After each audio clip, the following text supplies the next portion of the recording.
The horrors of 9/11 and the terrorist attacks at the World Trade Center in New York will forever have a lasting impact on those with direct ties to the event. Victims and survivors, even 20 years later, have had to learn to live with it. One Canadian family in particular has created a legacy in the memory of a husband and a father.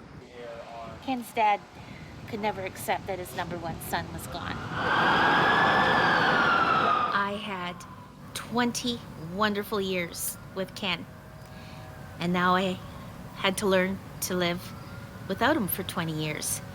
And it is very different. Maureen Besnicki prefers to remember her husband's love for motorcycles and devotion to family with the photos she holds close, more so than the events of September 11th, 2001.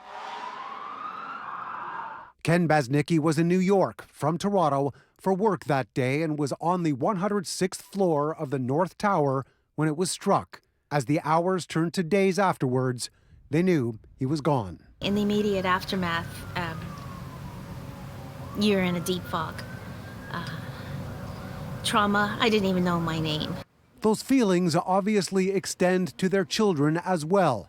Son Brennan was just a teenager at the time and has spent his life constantly being reminded of what happened. It took a while. Like you said, I was 16.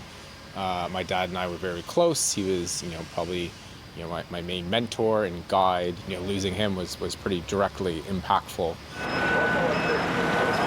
2 decades later, despite the challenges, they have spent time devoted to using those events to try and make change for good. Maureen successfully started the Canadian Coalition Against Terror, lobbying the federal government to support victims of terrorism, an effort she says extends beyond 9/11, but is deeply rooted in what happened to her husband. Even though it's well-intentioned, when we talk about losing my husband, I didn't lose him. He was taken away from me. This was mass murder.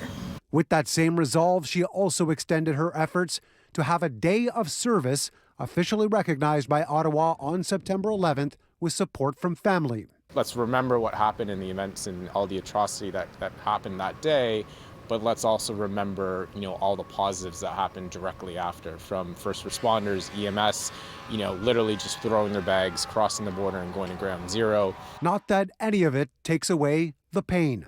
Even today, after all these years, the family takes private moments to grieve and remember Ken, coping with the loss in their own way. I know personally I have the support of a psychiatrist that is giving me proper medication and talk therapy.